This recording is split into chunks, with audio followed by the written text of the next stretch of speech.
미국 시간으로 내일 발표되는 미국의 1월 소비자 물가지수, 이 CPI 발표를 앞두고 바이든 정부가 페드, 연준에게 직접적인 불만을 토로하고 있다고 하는데요. 내년에 대선이 예정된 만큼 이 바이든 행정부와 페드의 갈등이 인플레이션 전쟁으로 이어지진 않겠냐, 이런 시각들도 나오고 있습니다. 과연 1월 CPI가 어떻게 나올 예정이길래 이런 얘기들이 나오는 걸까요? 오늘은 이 문제에 대해 알아보겠습니다. 도움 말씀에 한국경제신문의 한상춘 논설위원 나와 있습니다. 안녕하십니까? 네, 안녕하십니까? 네, 지난주 미국 증시, 이 바이든 행정부와 페드의 장세였다고 하는데 왜 이런 시각들이 나오는 겁니까? 네, 우리가 그 방송을 통해서 목표 수익만 채우면 항상 차익을 실현해 줍사 하는 말씀을 드렸는데요. 예. 지난주에 그 미국도 전형적인 그런 모습을 보였다 이렇게 보였습니다.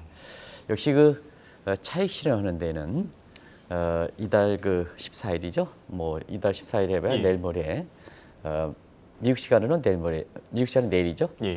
내일 발표되는 1월 소비자 물가 상승률이 예상이 상당히 쉽지 않기 때문에 일단은 연초에 그 주가가 올라간 부분에 대한 차익 실현이다 이렇게 보겠습니다.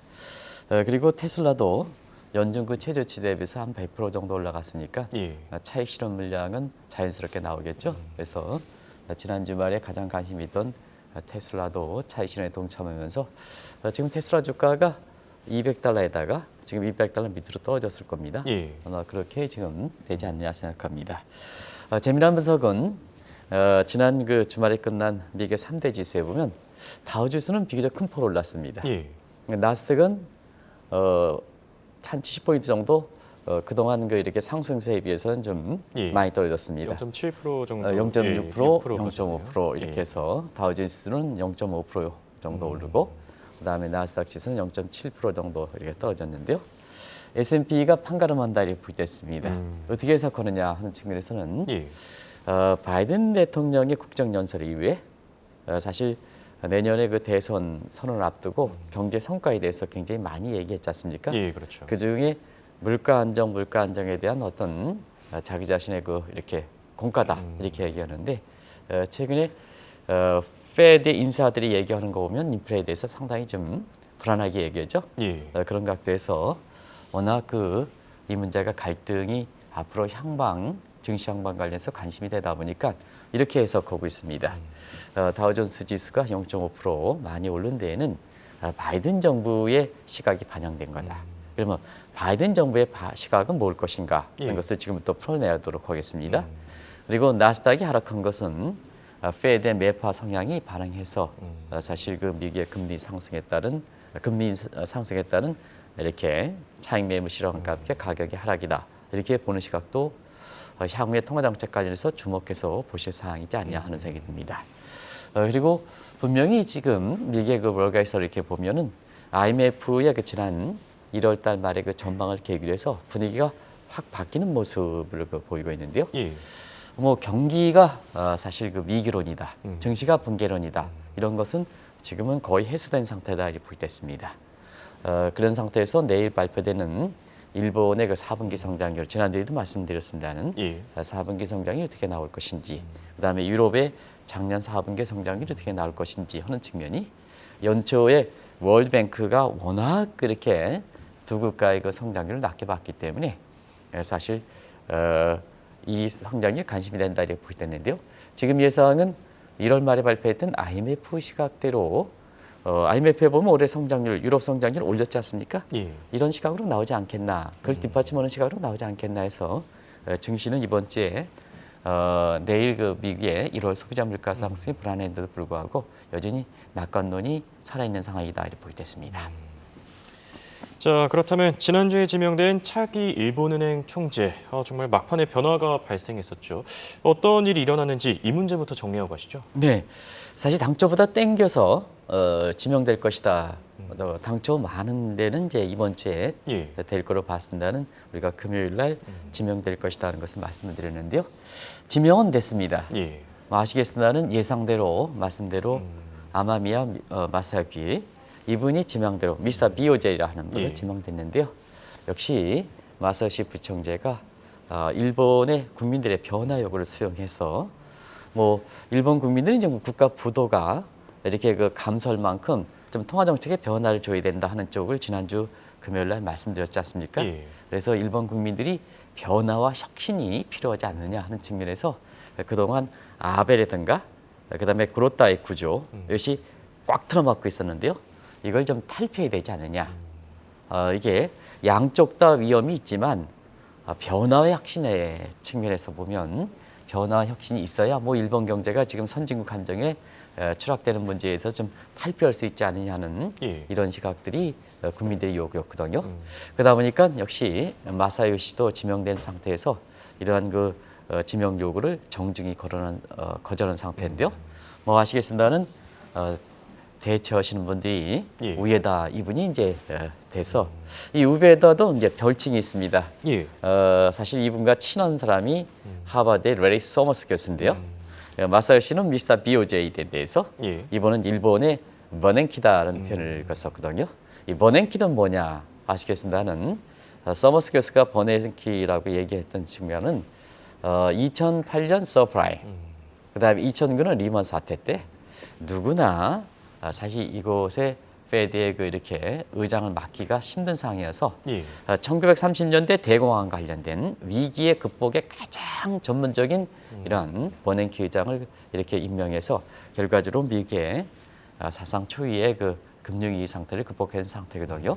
그러면 지금 이 상황에서 일본이 처해 있는 위기론, 예. 우리가 5대 함정에 탈락될 것이다 하는 이런 측면에 또 한국의 1인당 GDP 역전될 것이다 하는 이런 쪽의 위기론이 불거진 상태에서 이것을 돌파하는 적임자라는 얘기다 하는 측면을 이렇게 해석하셔야 되지 않냐 생각합니다. 그러다 보니까 자연스럽게 두 가지 각도에서 관심이 된다 이렇게 보게 됐습니다. 예. 일본은행은 지난 10년 동안 아베와 그 다음에 구로타의 그 체제이죠. 이 체제에서 탈피하느냐 문제가 지금 기시다와 이제 앞으로는 코드가 그 우에다로 이렇게 되는데요. 이 체제로 탈피할 것이냐 하는 측면 이것이 이제 관심사가 되고요. 그 다음에 지난 10년 동안 마이너스 금리제와 아베노미스거든요. 이걸 탈피할 것이냐 문제 이 문제인데요. 사실은 이렇게 보시면 되지 않겠냐 생각합니다. 예. 마이너스 금리제 안 좋습니다. 아베노믹스 안 좋습니다. 근데 10년 동안 일본 국민들의 체질에 들어가 있는 상태거든요. 그렇기 때문에 단기적으로 급격한 변화를 초래하면 오히려 부작용이 많이 나타나기 때문에 단기적으로 보면 지금의 체제에서 쉽게 변하기는 어렵다. 예. 그러나 중장기적으로 보면 두 가지 체제, 아베와 그로타 체제에서 일단 탈피하는 모습을 토대로 해서 저 마이너스 금리제와 아베노믹스는 철폐에 들어가지 않겠느냐 해서 장단기와 중장기 시각이 엇갈리고 있다고 보겠습니다. 항상 그 시장은 기대거든요. 예. 기대적인 측면에서 보면 지난 그 주말에 우에다가 느닷없이 이렇게 지명됨에 따라서 중장기적으로 아베노믹스를 탈피하지 않겠느냐 해서 엔달러 환율 하락하는 엔화가 강세가 붙이는 그래서 그 이전에 엔달러 환율이 지금 그 정 PD께서 보여주시겠습니다는 한 131, 132 가던 것이 지금 상태에서 129까지 장중한테 떨어진 모습이거든요. 근데 120까지 떨어지다가 결과적으로 단기적으로 보면 앞서 말씀드린 같이 아베노믹스를 탈피하기가 상당히 좀 어렵다 하는 시각에서 다시 투기적 요인이 그 결부돼서 131엔대로 환원되는 모습을 보이고 있다고 보겠습니다. 자, 그렇다면 넘어가서 미국 시간으로는 이제 내일이죠. 올해 1월 CPI가 발표될 예정인데 어느 때보다 특별한 의미를 가지고 있을 것 같습니다. 네, 아주 특별한 의미를 갖고 있죠. 올해 첫 CPI다, 인플레 지표라는 측면에서 그 자체가 의미를 갖고 있다 이렇게 보시면 되겠고요. 두 번째는 지난 그 1월 첫 페드 회의에서 의사락과 달리 기자회견에서 디스인플레, 인플레가 통제되고 있다 하는 디스인플레를 발언한 상태이죠. 예. 그러나 하루 뒤에 발표했던 1월 고용지표가 실업률이 3.5에서 3.4%로 오히려 노동시장이 타이트해지다 보니까 파월의 디스인플레 발언이 잘못된 게 아니냐. 그 위에 블랙아웃 기간이 끝나고 난 상태에서 지난주에 집중됐습니다는 대부분 다 페드 인사들이 파월의 디스인플레 발언을 무색할 만큼 굉장히 인플레 우려 속에 매파 발언을 일관했죠. 이런 상황이기 때문에 이번에 발표되는 1월 CPI 즉 그 소비자 물가 상승률을 토대로 해서 각종 인플레 지표가 어떻게 되느냐가 지금 관심이 되고 있다 이렇게 보시게 됐습니다.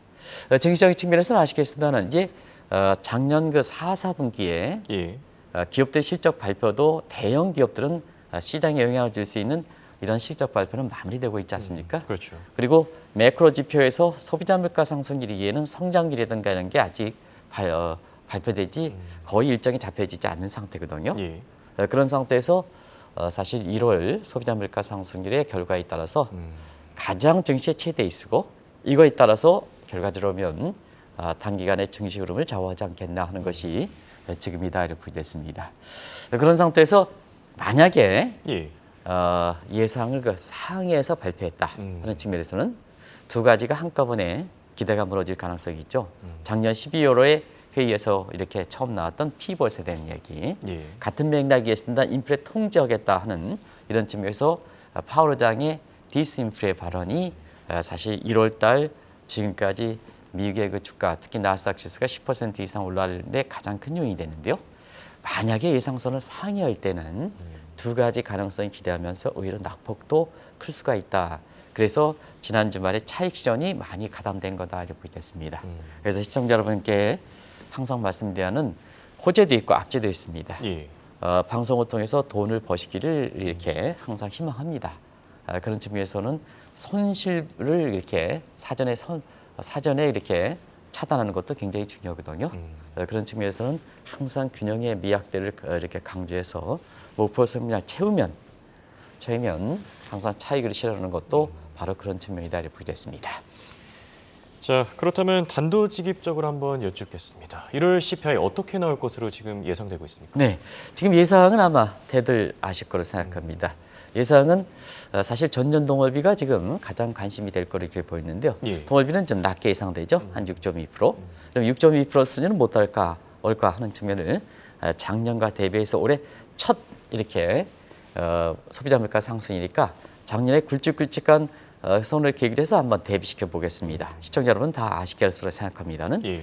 그래서 작년에 그 2월 달에 CPI가 무려 9.1%입니다. 이게 정점이었었죠. 그다음에 10월 달에는 7.7%, 그리고 이번에 직전에 해당됩니다는 6.5%까지 떨어졌습니다. 그런 상태에서 파월 의장도 그렇고 그다음에 NEC라든가 바이든 정부도 그렇고 지금 임금 상승률 쌍, 그다음에 임대료 상승률 쌍 여기에 대한 제각각 견해를 발표하지 않습니까? 예. 이게 앞으로의 그 물가가 떨어지는 데 있어서 가장 핵심적인 코어 인플레 변수이기 때문에 그렇습니다. 그런 측면에서 두 가지를 한번 보겠습니다. 임대료는 작년 하반기부터 떨어지고 있습니다. 예. 이것이 이제 작년 12월부터 반영되고 있는 이런 상태고요. 작년 10월부터 반영되긴 했지만 명확하게 12월에 예상선보다 6.5%는 예상이 6.7, 6.8 가는 것이 처음으로 예상을 하였거든요. 그 가장 큰 요인이 임대료 반영이거든요. 예. 그래서 이 부분은 작년 10월부터 반영되기 시작해서 작년 12월에 아주 크게 영향을 받았다 이렇게 됐습니다. 근데 이제 가장 관심이 되는 것이 임금 상승률 둔화죠. 예. 이 부분에 대해서는 뭐냐? 페드 측에서는 서비스 분야는 임금 상승이 둔화되지 않고 있다. 예. 근데 국정연설이라든가 그에 나왔던 NDC의 견해로 보면 임금 상승률을 코어 부분은 뭐냐면 페드가 지목하고 있는 서비스 분야라는 얘기입니다. 예. 서비스 분야는 임금 상승이 둔화되고 있다. 이런 서로 반박이 되고 있죠. 예. 그런 상태에서 이것이 이번에 그 CPI에 어떤 형태로 반영될 것이냐. 요 두 가지 대목이 관건이다 이렇게 됐습니다. 그런 상태에서 1월 그 CPI 상승률은 분명히 전년 동월비는 12월에 6.5 대비해서 6.2% 낮아질 거로 이렇게 보이는데요. 예. 지금 공식적인 미국의 CPI 통계는 전월비 방식이거든요. 월별 지표이기 때문에 예. 전월비 방식은 0.4% 깎으로 올라가고 있습니다. 예상이 되고 있습니다. 그런 상태에서 전년 동월비는 떨어지는데 예. 전월비는 올라가지 않습니까? 두 기준을 어떻게 해석할까 하는 이 측면이 시청자 여러분들 증시 항반과 관련해서 굉장히 주목해서 보실 사항이고 만약에 예. 지금 예상선이 지금 6.2%로 이렇게 되는데 12월과 마찬가지로 예상선을 하회해서 예. 6%에서 6% 지워버리고 5% 예를 들어서 5.9% 나오면 주가적인 측면에서는 굉장히 호재가 되겠다 하는 것도 이렇게 주식과 관련해서 판단하실 때 중요한 대목으로 보실 대목이지 않냐 생각합니다.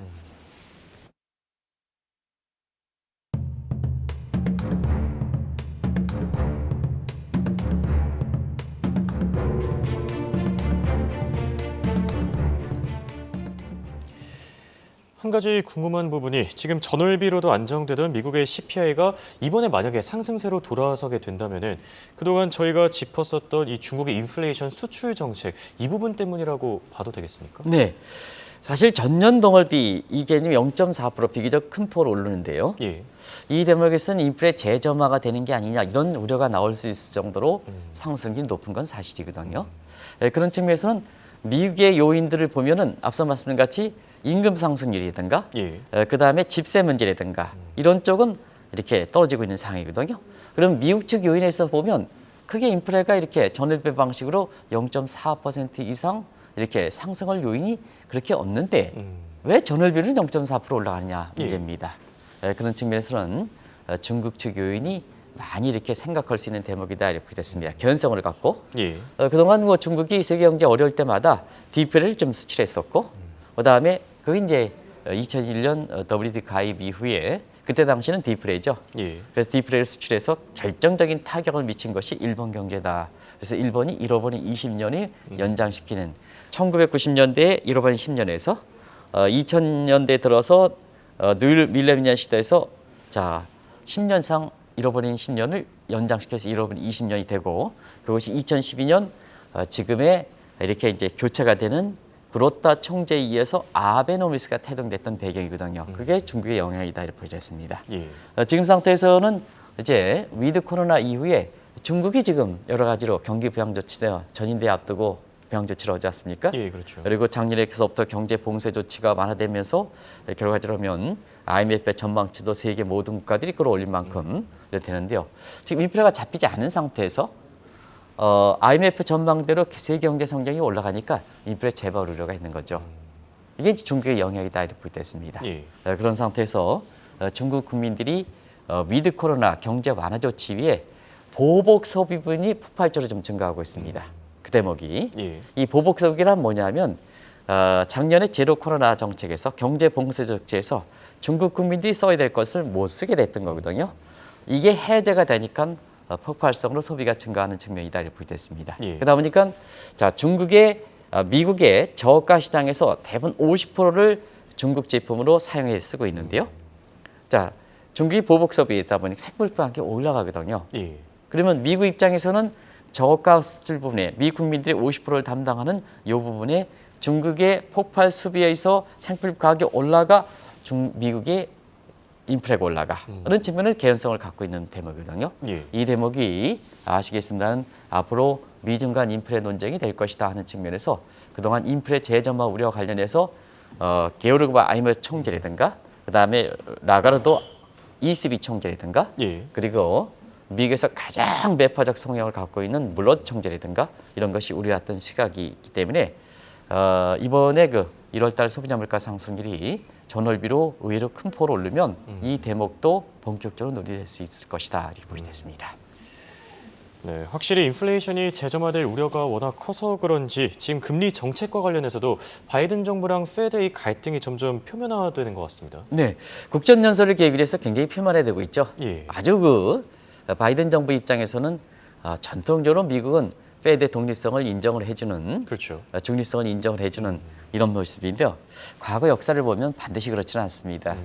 바로 1980년대 예. 대선 때문에 페드가 곤욕을 치른 것 이게 문제가 될 것이다 하는 것을 말씀드린 적이 있습니다. 예. 자, 지금의 통화정책 같은 경우는 1980년대 상황과 너무나 유사하다. 근데 그러면 1980년대 제2차 얼시역에 의해서 경기 침체되고 물가가 올라갔을 때 몰커의 실수 부분을 한번 보겠습니다. 예. 그때 당시에 몰커가 취임한 이후에 곧바로 물가를 잡기 위해서 17% 올렸죠. 근데 물가가 잡혔습니다. 지금처럼 이제 물가가 잡히기 시작하는 거죠. 예. 근데 당시에 80년에 미국에 대선이 있었거든요. 그 대선을 겨냥하니까 자 물가 잡혔어. 금리는 올라갔어. 미국 국민들은 고통이 심해지겠죠. 예. 그런 상태에서 금리 고통을 낮춰주기 위해서 금리를 낮췄습니다. 몇 프로까지? 9%까지.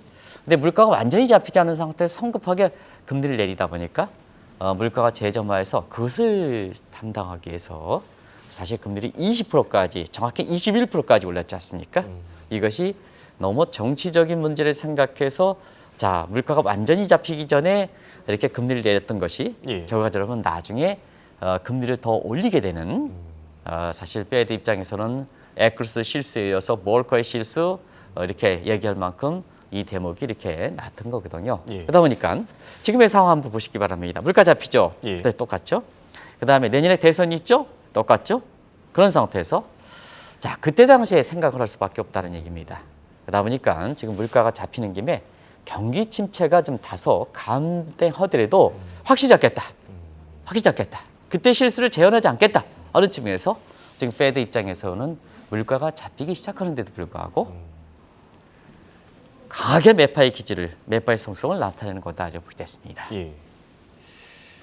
자, 그렇다면 이 페드의 이런 시각에 정면으로 반박하고 있는 게 지금 바이든 행정부인데 마치 이 인플레이션 전쟁이라는 표현까지 쓸 정도로 좀 격화되고 있지 않습니까? 네, 사실 전쟁을 치를 수 있는 진영 구성은 잘 돼 있다. 바이든 정부가 그런 얘기합니다. 왜 그럴까? 예. 왜냐하면 지금 미국의 페드 내에서 핵심 멤버에 해당되는 브레이너들 지금 NEC 경제정책 자문위원회 바이든 대통령이 확실하게 옆에다 지금 아직 이제 임명되지 않았습니다. 이번 주에 임명될 거로 이렇게 보이는데요. 예. 그런 상태였거든요. 그리고 먼스타인도 미국의 NEC 또 하나의 경제 스택 기능에 해당되는 NEC 위원장이 사실상 뭐 양 사람을 모두 교체시키고 예. 이 사람으로 지금 진영이 돼 있는 상태다 이렇게 보겠습니다. 그러다 보니까 자연스럽게 국정 연설을 계기로 해서 인플레 문제, 인플레 매파의 페드의 의견에 대해서 강하게 반박하다 보니까 이런 얘기가 나온다 이렇게 보겠습니다. 아시겠습니다는 지금 왜 바이든 대통령 입장에서는 국정 연설에서 페드의 불만을 초래해야 할까 하는 측면에서는 내년에 대선을 치러야 됩니다. 물가는 잡혀야 됩니다. 물가는 잡히고 있습니다. 그런 상태에서는 너무 페드가 물가를 잡히기 위해서 계속해서 매파 기질을 할 때는 경기 침체가 현실화된다. 예. 그러면 미 국민들 입장에서는 지금 저소득 민주당의 지지층에 해당되는 사람들 같은 경우는 중산층 이하의 사람들이거든요. 예. 이쪽 도면은 뭐 미국 같은 경우는 좋은 데는 좋고 나쁜 데는 아주 나쁜데요. 밑에 사람들 본인 자신의 지지층들이 지금 경제가 안 좋은 상태거든요. 그리고 이 사람들은 40년 동안 뭐냐면 제로금리 상태, 저금리 상태가 되는 사람 부채가 많거든요. 있는 사람들이야 뭐 부채가 있어도 감당할 수가 있지 않습니까? 근데 왜 물가는 잡히는데 계속해서 물가를 잡기 위해서 강하게 매파를 드라이브 시키면 자 경기 침체되는데 어디가 되느냐? 밑에 사람, 민주당의 지지층들, 바이든 대통령의 지지층들이 더 경제 고통이 된다는 얘기입니다. 예. 그리고 계속해서 금리를 올려버리면 자 저소득층 같은 경우에는 사실 지금 상태에서 우리나라의 MZ세대라든가 소상공인에 마찬가지로 버티기가 어려운 거죠. 있는 사람들이야 지금 뭐 AI라든가 뭔가 이렇게 해가지고 돈은 더 많이 벌지 않습니까? 더 많이. 그래서 부채가 뭐 금리가 올라가는 건 부담이 됩니까? 이렇기 때문에 지금 국정연설에서 자 더 이상 페드가 금리 인상이라든가 이런 걸 하지 말고 금리를 중단시켜라. 경제태서 떨어뜨려라. 내년 대선 앞두고 떨어뜨려라 하는 이런 압력이 들어간다 이렇게 보겠습니다. 예. 이 각도는 그동안 그런 말씀드렸습니다. 이창용 하는 총재께서도 그런 부탁했습니다. 국민들 입장에서 물가가 중요하느냐, 소득이 내 주머니의 소득이 중요하느냐 하는 측면에서는 물가도 중요하지만 자 물가를 잡기 위해서 내 주머니에 돈이 안 들어오면 이게 더 중시한다 이렇게 보겠습니다. 이와 똑같은 대목에서 사실 페드와 바이든 정부 간의 갈등이 빚어지는 거다 이렇게 보시면 되겠습니다. 네. 끝으로 이렇게 인플레이션을 놓고 바이든 행정부와 페드의 갈등이 더욱더 격화되면 큰 문제가 되지 않을까 싶은데 그런 만큼 향후 증시를 보는 시각도 지금 엇갈리고 있지 않습니까? 네, 연재 주가가 많이 올랐죠. 예. 인플레는 잡히고 있죠.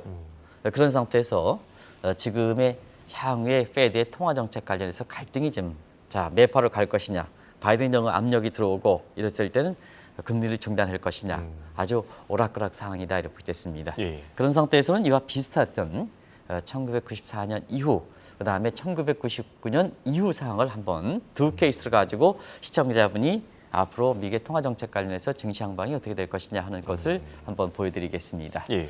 전자 1994년에는 아시겠지만 금리 인상 되다가 금리 인상 중단 이후에 신경제 신화, 실물 경제가 신경제 신화되면서 경기 호황이 겹쳤습니다. 예. 그때는 뭐 아시겠으나 대세 상승이 됐죠.